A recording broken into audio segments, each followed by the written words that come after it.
In your morning consumer news, new data showing a spike in job applications from agencies impacted by DOGE. That comes as uncertainty around Trump's economic agenda, maybe clouding businesses' decision making and slowing hiring. Job seekers are entering a labor market that experts say is a little frozen.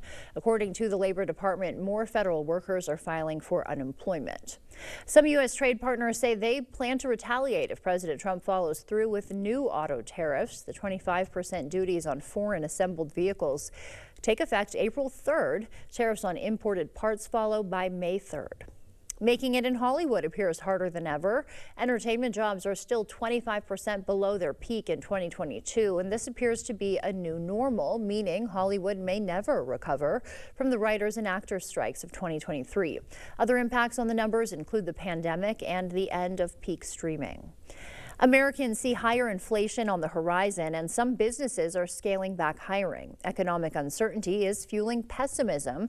Karen Kaifa is in Washington with what consumers need to know about the economic road ahead.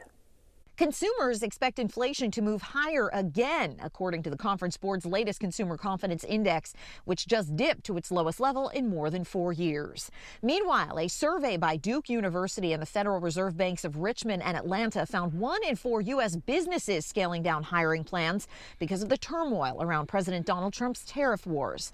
Now, stagflation worries have become part of the economic chat. High inflation and high unemployment go hand in hand during stagflation. David Halliday, Associate Professor of Strategic Management and Public Policy at the George Washington University School of Business, says stagflation would put the Federal Reserve in tricky territory.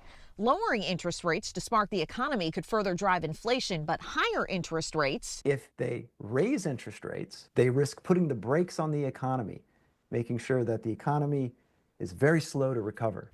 The current uncertainty around prices and hiring ramping up recession talk, a scenario where the economy shrinks for a prolonged period of time. Businesses aren't producing as much, they're not investing, so they're not buying from each other, and consumers aren't buying their products in the end. Most concerning, as always, is the increase in unemployment. For right now, financial experts advise households to find some peace of mind by taking control where possible, like how much goes into emergency savings and how much gets spent on major purchases.